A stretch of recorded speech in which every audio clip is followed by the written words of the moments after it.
오늘 2020년의 마지막 주일입니다. 올해 초에 우리 함께 수요 예배를 드리고 그 당시 우리가 늘 수요 예배 끝나고 함께 기도했지 않습니까? 그 우한 바이러스라고 했습니다. 그때는 우한 폐렴이라고 하고 그죠? 몇 주간 기도를 했는데 그때 기도만 해도 우리 몰랐습니다. 그 바이러스가 우리 삶에 영향을 미칠지 그죠? 이 바이러스의 위력이 이렇게까지 강력할지 저도 그때의 기도를 여전히 기억합니다. 우리 한 1년 정도 안 됐습니까? 그죠? 사실 2020년 한 해가 이 일로 점철되었다 해도 과언 아닙니다. 그죠?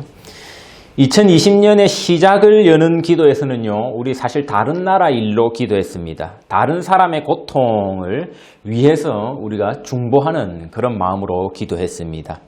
고통의 근원이 바로 그 코로나 바이러스였지요. 그러나 지금 우리의 기도는 변했습니다. 이 일은 바로 우리 일이 되었고요. 우리의 고통이 되었습니다. 저 멀리 우한에서 일어난 일이 아니다라는 것이죠. 한 해의 마지막 예배입니다. 하나님께서 무슨 말을 하시기 원하실까 고민하던 중에 이 예레미야의 기도가 떠올랐습니다. 사실 그가 눈물로 했던 기도입니다. 우리는 이 성경을 예레미야 애가라고 부릅니다. 자기 나라지요. 남유다의 최후의 도시 아닙니까? 마지막 남은 도시 그 예루살렘이 멸망한 것에 대한 슬픔을 담고 있습니다. 이 책 전체가 짧지요. 이 애가서는 사실 상당히 짧은데요. 시입니다. 시. 형식이 시예요. 독특한 형식의 시인데 이 알파벳 두운시라고 합니다. 이 알파벳 두운시가 뭐냐면은 우리나라 시에는 그런 시가 잘 없어요. 그리고 이제 알파벳으로 시작을 하는 겁니다. 알파벳 순서대로. 영어로 예를 들면 우리나라로 기역, 니은, 디귿, 리을 순서가 있으면은 기역으로 시작되는 거 한 절하고 니은으로 시작되는 거 한 절. 히브리 알파벳이 총 몇 개냐니까 22개입니다. 22개. 그러면 우리가 이제 성경을 보면은 아시겠지요. 이게 지금 1장이 22절까지 있습니다. 그죠? 2장도 보면은 1절에서 22절까지 있습니다. 3장은 1절에서 66절까지 있습니다. 이 3장은 왜 그러냐니까 알파벳 하나당 3절씩 차지하고 있다 생각하면 됩니다. 그러니까 22 곱하기 3인 셈이죠. 이 예레미야 애가서 4장도 22절까지 이루어져 있고요. 5장도 22절까지 이루어졌는데 단지 예외는 5장은 알파벳 순서대로 갖추어진 그 시는 아닙니다. 그냥 22절로 이루어져 있습니다. 그러니까 지금 1장에서 4절까지는요, 전체 알파벳 순서대로 가는 겁니다. 1절은 우리로 치면 기역으로 시작되는 말로 시작되고요. 2절은 니은으로 시작되는 말로 시작되는 겁니다. 3절은 디귿으로. 근데 우리가 참 이 죄다 번역된 성경 아닙니까? 그러니까 완벽한 번역은 없지요. 특히 시 같은 거는 번역을 할 수가 없어요. 그죠? 내용만 번역하는 것이지 그런 맛까지 살릴 수는 없습니다. 대신에 히브리어로 본다면은 1절은 우리로 따지면 기역으로 시작하겠죠. 알레프라고 하는데 알레프, 기멜, 달렛 이런 식으로 알레베트, 기멜, 달렛 이런 식으로 쭉 이어집니다. 히브리어 첫 알파벳이 알레프라고 합니다. 여러분 아마 그 수학을 좀 공부해 보신 분들은 그 알레프라는 그 기호에 익숙할 거예요. 히브리의 영어의 A이고 한국의 기역과 같은 것이겠지요. 이 칸토어가 그 알레프라는 것을 기수로 처음으로 사용했습니다. 사실 기존의 진리로 알려져 있던 것들이요, 세월이 가면 갈수록 이게 진리가 아닌 것으로 판명되는 일들이 있습니다. 이 유클리드는 사실상 수학의 공리를 많이 제시했던 그 수학자이지요, 고대. 그 원론에 보면은 이런 말이 있습니다. 전체는 부분보다 크다. 우리 쉽게 생각하면 전체는 부분보다 크니까 우리 카페 같은 데 가면 작은 조각 케이크 같은 거 팝니다. 그죠? 그 조각 케이크 보다 항상 전체 케이크가 클 수밖에 없다라고 생각하면 우리가 쉽게 받아들일 수 있습니다. 근데 이거를 이제 뒤집은 것이 이 칸토이의 이론이었습니다. 전체와 부분이 같다라는 것이죠. 이런 일들이 참 많습니다. 유클리드는 예를 들면 평행하는 두 수직선은 그 수평선은 결국 그 수직선은 평행하면은 결코 만날 수 없다. 이런 것도 나중에 리만 기하 같은 거 가면 공간이 뒤집혀 버리니까 수직선도 만나게 되는 이 유클리드의 기하학이 이렇게 뒤집히는 일들이 수학사에 보면은 근대에 이렇게 생겨납니다. 오랫동안 진리라고 믿어왔는데 전체와 부분이 같아. 이게 무슨 말이냐? 우리 자연수를 셀 수가 없습니다. 이걸 무한하다라고 하죠. 1, 2, 3, 4 끝까지 그죠? 10, 11, 12 가면 무한합니다. 그럼 자연수보다 범위를 넓혀서 정수로 가봅시다. 정수는 0이나 마이너스까지도 갈 수 있습니다. 그죠? 마이너스 1, 마이너스 2, 마이너스 3. 게다가 유리수까지 더하면 더 커집니다. 같은 무한이지만 꼭 유리수의 무한이 더 클 것 같은, 안 그러면은 정수의 무한이 자연수보다 그 자연수의 집합보다 더 클 것 같은 이런 생각이 듭니다. 이 집합의 크기로 따지면은 사실 이 칸토가 사용했던 방식은 함수의 1:1 대응하는 방식인데요. 그런 식으로 1:1 대응을 시켜보면은 집합의 크기는 같다라는 겁니다. 그러므로 전체와 부분이 같아지는 이런 일이 있다라는 것이죠. 이를 이제 셀 수 있는 무한이라고 표현을 합니다. 우리말로는 그걸 가산집합이라고 하죠. 카운터블 할 수 있다 해서 가산, 카운터블 세트라고 이렇게 부릅니다. 이제 근데 실수의 차원에 가면 다릅니다. 같은 무한이지만 셀 수 없는 무한이라고 하거든요. 이걸 비가산이라고 합니다. 그래서 uncountable set라고 합니다. 실제로 자연수의 무한과 정수의 무한, 그러니까 유리수의 무한은 크기가 같습니다. 크기가 같습니다. 같은 무한입니다. 이러한 무한을요, 셀 수 있는 무한, 이것을 이 셀 수 있는 무한 집합을 칸토가 표현하기를 알레프를 갖다 붙입니다. 알레프 널이라고 합니다. 알레프 옆에 0을 써가지고. 이제 셀 수 없는 무한이 있다고 했죠. 그 실수 같은 것, 그죠? 거기에서는 알레프 1이라고 해서 1을 갖다 붙입니다. 그러므로 무한 집합끼리의 비교가 가능한 거죠. 이쪽 알레프 0의 무한보다 알레프 1의 무한이 크게 되는 겁니다. 그전에는 그런 개념이 없었어요. 무한하면 다 무한이었습니다. 다 같은 무한. 우리가 이거를 조금은 이해할 만큼만 해볼 수 있으면 좋겠습니다. 그죠? 그래서 우리 실제로 우리가 지금도 나노 기술 이런 거 있죠. 10의 마이너스 9승. 그죠? 10억 분의 1m. 그죠? 나중에는 우리가 나노보다 더 작은 단위로도 한번 다룰 수 있을 거예요. 그죠? 예를 들면 하나에 이렇게 수평선이 있다고 칩시다. 수평선이 있으면은 우리가 원하는 선을 이렇게 지점을 하나 찍을 수가 있습니다. 이 지점을 찍었을 때 이걸 확대해 볼 수 있겠죠. 계속. 확대해 보면 이 좌표를 우리가 말한다고 했을 때 이 좌표가 자연수일 가능성이 얼마나 되겠습니까? 없다라는 겁니다. 없다라는 거예요. 실제로 우리가 우연히 딱 찍게 되면요, 이걸 확대하고 끝없이 파보면 뭐 나중에 뭐 다룰 수 있는 기술이 뭐 나노 기술보다 더 이렇게 작아져서 이렇게 끝까지 가보면은 결국 이 가능성은요, 초월수라는 것, 초월수라는 무리수를 찍게 될 확률이 크다라는 겁니다. 이 초월수라는 것은 일종의 어떤 그 방정식에서도 해를 가지지 해가 되지 않는 거거든요. 해가 되지 않는 거예요. 예를 들면 오일러 상수 2라든지 우리가 잘 아는 원주율 파이 같은 게 해당이 됩니다. 그러니까 사실 우리가 아는 자연수나 정수보다 이 초월수가 훨씬 많아요. 하지만 우리가 알 수 있는 초월수는 없습니다. 그러니까 이게 많이 없어요. 제가 아는 건 딱 두 개입니다. 지금 그 오일러 상수 2랑 그 원주율 파이.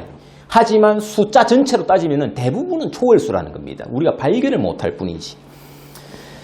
그러니까 분명한 사실은요, 그러니까 우리가 발견을 못한다 하더라도 셀 수 없는 무한, 한마디로 알레프1의 크기가 압도적으로 크다라는 겁니다. 그러니까 무한이라고 다 같은 무한이 아니라는 거예요. 상대적인 무한이라는 겁니다. 그래 칸토라는 이 수학자가 도입한 개념이 초한수라는 개념입니다. 원래는 무한이라고 하면은 definite이 유한이라는 뜻이잖아요. 그죠? definite이 아닌 것, in을 붙여갖고 indefinite이었는데, 칸토는 definite이 아닌 것이 아니라 definite에 trans를 붙여서 transdefinite. 그러니까 그죠? 초한수, 한계를 초월하는 수의 개념을 도입하는 것이죠. 무엇으로 그럼 초월하느냐라고 생각했을 때 사실 칸토는요, 이 수학자지만 하나님을 가리키고 있었습니다. 실제로 칸토는 자기가 이런 집합론을 만든 것이 아니라 발견했다라고 고백했습니다. 한마디로 하나님이 만들어 놓은 것을 내가 발견했을 뿐이다 라는 것이지요. 제 아무리 엄청난 크기를 가진 초한수라고 할지라도 그것은 창조된 수에 불과하다라는 겁니다. 이 수학자의 얼마나 겸손한 고백인지 알 수 있습니다. 나는 하나님이 만든 것을 발견했을 뿐이다. 그리고 그가 이제 사용하는 개념 중에 하나가요, 절대무한이라는 것이 있습니다. Absolute Infinity. 이는 창조되지 않은 수를 말하는 겁니다. 한마디로 그는요, 하나님을 절대 무한으로 본 것입니다. 어떤 무한보다도 큰 거죠. 칸토는 사실 왜냐하면 자기의 수학, 자기가 밝혀낸 이 수학의 이론이요, 범신론자들에게 이용될 것이라는 것을 두려워했습니다. 당시 시대 정신이었습니다. 우주가 무한하다는 것을 우주가 무한히 팽창한다는 사실들을 발견했거든요. 그 당시 19세기, 이제 20세기 접어들면서 우주는 정말로 무한했습니다. 그 끝없이 팽창한 겁니다. 지금도 끝을 알 수 없을 정도로 지금 우주는 계속 팽창하고 있지 않습니까? 사실 사람의 생각도 무한하거든요. 사람도 이 속에 보면 얼마나 사람이 무서운지 모릅니다. 사람의 창조성이라는 게. 지금 나중에 진짜 화성에서 이렇게 살 수도 있을 그 정도의 상상을 펼치고 살아가지 않습니까? 그러니 이 모든 무한한 것들을 신으로 갖다 붙일 수 있는 범신론의 위험을 칸토는 알았던 겁니다. 우리는 이런 우주의 신비 앞에 사실 우리 자신의 무한함은 작음을 본능적으로 알아요. 칸토가 말하고 싶었던 것은 제 아무리 사람의 창조성이 무한하다고 할지라도, 아니면 그런 사람들이 경배하는 우주가 무한하다고 할지라도 그 무한은 하나님의 무한, 한마디로 절대 무한보다는 작다라는 겁니다. 왜요? 이미 그가 증명했잖아요. 알레프 널은 알레프 원보다는 작다는 거죠. 실수의 무한함은요, 셀 수 없음의 무한함은 자연수, 정수, 유리수의 무한보다 크다라는 겁니다. 그런 식으로 따지니까 무한도 비교가 가능해지는 거죠. 결국 끝에 가서 칸토가 말하는 것은 하나님이 절대 무한이라는 겁니다. 전해오는 이야기에 따르면 동료에게 그런 말을 했다고 해요. 자기는 이것으로 통해서 수학의 새로운 시작을 알리고 싶었기 때문에 이 히브리어의 첫 알파벳, 그 구약 성경의 언어지요, 알레프를 사용했다라고 말을 합니다. 시작과 처음이라는 뜻입니다. 헬라어로 하면은 알파지요. 끝은 오메가가 될 거고요. 그러나 끝은 알 수 없어요. 끝이 있다면 바로 그것은 절대 무한이 될 겁니다. 실제로 칸토는요, 그래서 히브리어 마지막 스펠링, 우리 예레미야 애가서 매 22절에 쓰여진 스펠링이죠. 이 타우를 가지고요, 모든 기수의 집합, 즉 알레프 널에서 알레프 원, 이 끝까지 다 한 집합을 표현했습니다. 그러나 이에 대해서 사람이 분석하는 것은 불가능하다라고 보았습니다. 왜냐하니까 그것은 절대 무한의 일이기 때문에 우리 유한한 사람이 할 수 있는, 유한한 수학자들이 할 수 있는 일이 아니라고 본 거죠. 오늘 본문의 예레미야는 끝을 본 사람처럼 나옵니다. 그죠? 일단 자기 나라가 끝나는 거 봤어요. 그러니 그가 쓴 알파벳 시가 참 우리한테 새롭게 와닿을 수 있습니다. 1절에 알레프로 시작해가지고요, 22절 타우로 끝이 납니다. 그런 시가 지금 총 4편이 있고 5장에 하나 더 더해져가지고 5장은 형식은 무너졌지만 이 5편의 시가 묶여서 우리에게는 예레미야 애가로 전해오는 겁니다. 그는 자기 나라의 시작을 역사를 통해서 알았습니다. 자기의 두 눈으로 직접 그 끝을 생생히 보았습니다. 그리고 통탄한 마음으로 이 5편의 시를 기록한 것이죠. 이 처음 4편의 시, 1장과 2장과 3장과 4장은 알파벳 순서대로 차곡차곡 끝을 향해 나아갑니다. 마지막 알파벳 타우를 향해서. 1장, 2장, 4장은 말이 다 똑같이 시작합니다. 그죠? 슬프다, 우리말로 번역하면 슬프다라는 말로 시작하는데요. 이 슬프다라는 말이 히브리어로 에카입니다. 에카. 예, 알레프는 보통 아와 에자, 이응 발음과 연관돼서 이렇게 히브리어에서 나오거든요.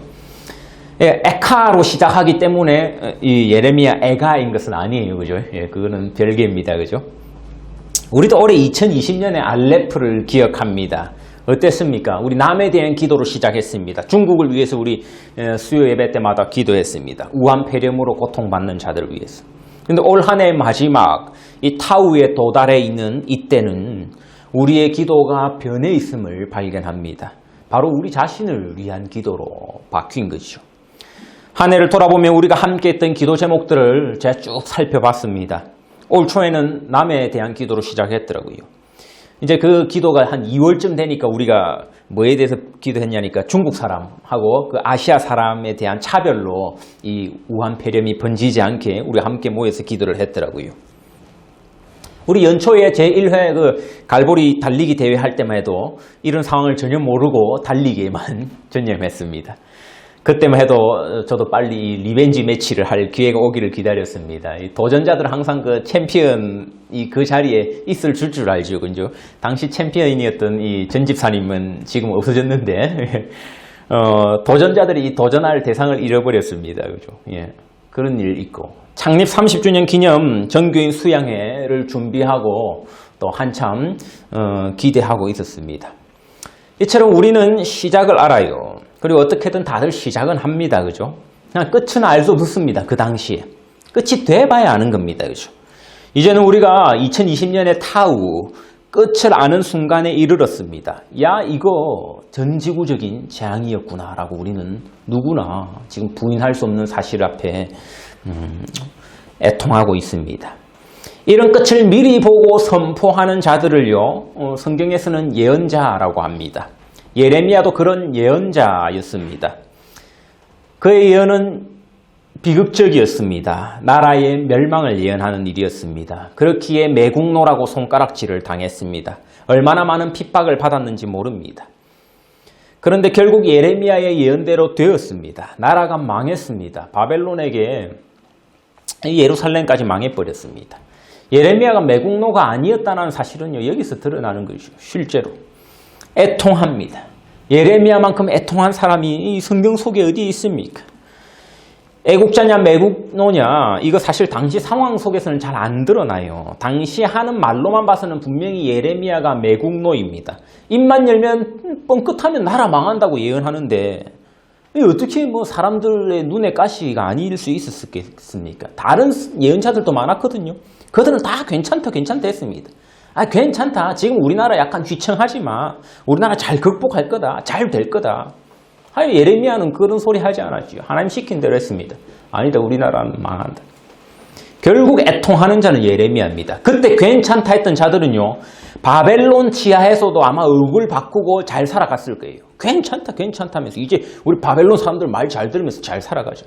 조선도 그렇지 않았습니까? 괜찮습니다. 나라 안 망합니다 하면서 일본한테 다 팔아먹고 일본 식민 통치하니까 얼굴 싹 바꾸고 또 그 새로운 체제 아래서 잘 살아갔지 않습니까? 하지만 애국자들은 어땠습니까? 정작 망하니까 통탄하지 않습니까? 만세운동하고 뭐 시일야 방성대국 이런 거 쓰지 않습니까? 그거 실제로 뭡니까? 일종의 대한민국 애가 아닙니까? 시일야 방성대국 이런 거. 오늘 우리가 보는 이 말씀이요, 바로 우리말로 번역하면은 예레미야 방성대곡인 셈입니다. 나라의 끝을 본 그는 말 그대로 방성대곡을 기록합니다. 참된 애국자의 모습이지요. 바벨론 치하에서 이는 눈 밖에 나갈 일이었습니다. 용기가 필요한 일이기도 했습니다. 하지만 예레미야의 삶은 뭐 눈물의 선지자인 것만큼 늘 이런 핍박 가운데 살아갔었습니다. 우리가 오늘 본문에서 예루살렘의 멸망이 진정 끝이라고 생각되지 않는 그 희망을 보게 됩니다. 그 부분은 우리 에가서에서 아주 독특한 부분인데요. 이 예레미야의 기도는 이렇게 시작됩니다. 오늘 우리는 19절부터 보았지요. 19절에 보니까 내 고초와 재난, 곧 쑥과 담즙을 기억하소서라고 합니다. 쑥과 담즙, 뭐 둘 다 어떤 맛이겠습니까? 쓴맛이겠죠. 쓴맛. 한마디로 고통을 표현하는 말입니다. 즉 하나님 나의 고통을 기억해 주시옵소서라며 시작하는 기도입니다. 그의 고통은 다름 아닌 예루살렘의 고통이었습니다. 고통에 대한 기억이 좋을 수가 있습니까? 좋을 수 없어요. 그죠? 우리 삶에 저마다 고통에 대한 기억들이 있죠. 그죠? 보통은 어떻습니까? 떠올리기도 싫어합니다. 떠올리기도 싫어해요. 떠오르는 것 자체가 고통이거든요. 그 어떤 드라마를 보는데요. 한 학생이 이제 고등학생 시절을 거치고 나중에 이제 직장인이 돼가지고 길거리를 우연히 걸어가는데 길에서 횡단보도를 지나치면서 우연히 한 사람을 만났는데 그 학생이 어떤 사람이냐니까 자기 고등학생일 때 자기를 괴롭혔던 학생이었던 거예요. 막 그 왕따 시키고 막 이렇게. 근데 그 학생이 나중에 고백을 하는데 어른이 돼서 서로 뭐 알아보지 못했지만 무서웠다, 두려움이 되살아났다라고 하는 겁니다. 이 고통에 대한 기억은요, 이 정도로 생생하다라는 겁니다. 큰 사고를 당해본 고통. 우리가 뭐라고 하면 트라우마라고 하죠. 그 기억은요, 얼마나 우리한테 몸서리 치어지는지 모릅니다. 고통에 대한 기억은 예레미야를 낙심시켰습니다.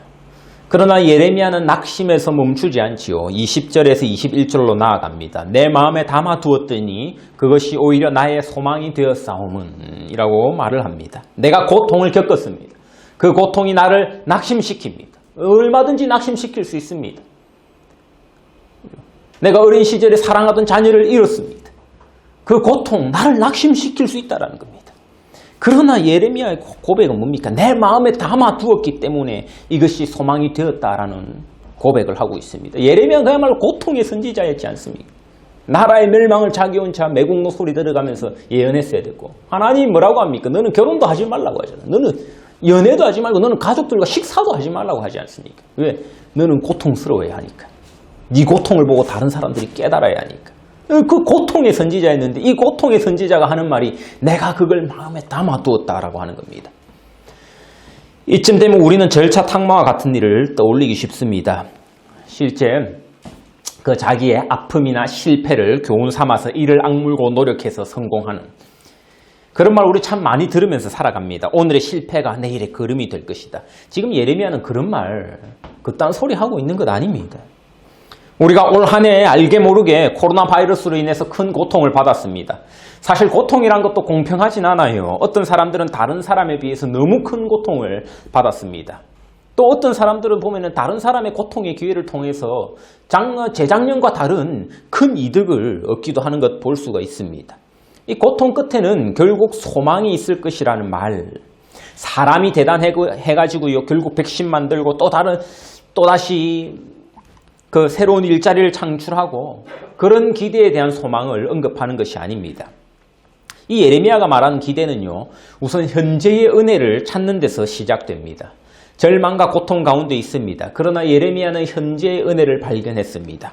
22절에 보니까요, 우리가 진멸되지는 않았다라고 합니다. 많이 죽었어요. 많이 죽지만 다 죽지는 않았다라는 말입니다. 그 속에서 무엇을 봅니까? 예레미야는 하나님의 인자와 긍휼이 무궁하심으로 라고 말씀하지요. 무궁하다, 무한하다라는 말입니다. 끝도 없이 크다라는 말입니다. 우리도 마찬가지지요. 코로나 바이러스 정말 끝을 알 수 없는 이 무한한, 마치 우리 남은 일생 내내 마스크 쓰고 지내야 될 것 같은 그런 재앙인 것 같았습니다. 좀 괜찮나 싶으니 이번에는 전파 속도가 훨씬 빠른 변종이 생기고 이제 좀 장사 좀 할 수 있으려나 했더니 다시 또 문 닫아야 되고 끝없는 고통 같습니다. 그러나 이 개념은요, 이 끝없음은 사실 처음에 말씀드렸듯이 수학자 칸토가 증명했듯 이것은 알레프 널과 같을 수 있다는 겁니다. 하나님의 인자와 긍휼에 비하면 작은 무한일 수 있다는 겁니다. 같은 무한이 아니라는 겁니다. 무한이라고 해서 우리 같은 개념을 넣어서는 안 된다는 겁니다. 무한도 크기가 저마다 다르다는 겁니다. 그렇다면 우리 끝도 없는 고통, 이런 거는 사실 알레프 널이라는 거죠. 22절에 무궁하다는 말, 이 세상의 다른 무궁함과 다르다라는 말입니다. 쇼펜하우어와 같은 철학자는 인생을 고통으로 정의했습니다. 그래서 우리는 뭐라고 합니까? 인생은 고통의 연속이다라고 말을 하지요. 끝없는 고통에 놓여 있는 것 같습니다. 쇼펜하우어가 옳은 것 같습니다. 맞는 말이기도 하죠. 2020년 내내 우리 코로나로 고통받았습니다. 다음 주면 이제 2021년 아닙니까? 나이만 더 먹는 것 같아서 고통스러울 수 있고요. 그러나 또 예레미야는 반면에 하나님의 인자와 긍휼의 끝없음을 발견한다라는 거죠. 우리는 수학자 칸토의 도움을 받아서 이 은유적인 생각을 해볼 수가 있습니다. 즉 고통의 무한함과 하나님의 인자와 긍휼의 무한함이 같은 크기의 무한이 아닐 것이다 라는 기대입니다. 그 수학자의 도움을 받아 우리는 이렇게 이해의 지평을 넓혀볼 수 있는 것입니다. 예레미야는 지금 다시는 멸망치 않도록 열심히 한번 우리가 노력해보자라는 마음을 먹자라는 것 아닙니다. 이미 멸망해서 절망만 남은 상황이었어요. 다시는 코로나 바이러스 같은 전염병이 생기지 않도록 온 인류가 단합하자라는 말 아니에요. 여러분, 고통은 끝없습니다. 이거 코로나 지나가겠지요. 이제 뭐 서광이 뭐 가느다랗게 보이지 않습니까? 하지만 그거 지나간다고 해서 다른 고통은 없는 거 아닙니다. 반드시 다른 고통 옵니다. 그리고 그 다른 고통은 훨씬 더 큰 고통일 수 있습니다. 암이 온다든지 아니면 뭐 큰 시련을 당하게 된다든지. 이거 우리 노력으로 해결할 수 있는 거 아니에요. 열심히 뭐 몸에 안 좋은 음식 안 먹고 유기농 찾아 먹고 그렇다고 해서 뭐 큰 질병을 피해갈 수 있는 건 아니라는 겁니다. 우리 노력하고 상관없어요. 그럼 어쩌란 말입니까? 오늘 본문 26절을 보니까요. 여호와의 구원을 바라고 잠잠히 기다림이 좋도다 라고 말을 합니다. 잠잠하라 하는 겁니다. 28절에도 그 말이 되풀이돼요. 잠잠하라, 즉 조용하라 하는 말이 이어집니다. 영국 오면 자주 보이는 그 슬로건 아닙니까? Keep calm and carry on. 그죠? 같은 맥락입니다. 잠잠하라. 그는 입 다물라는 말이 아니에요. 잠잠하라 하는 말. 뭘 노력하라, 애쓰라 이런 말도 아닙니다. 이 잠잠함은요, 하나님의 성품을 믿는 데서 나오는 평안입니다.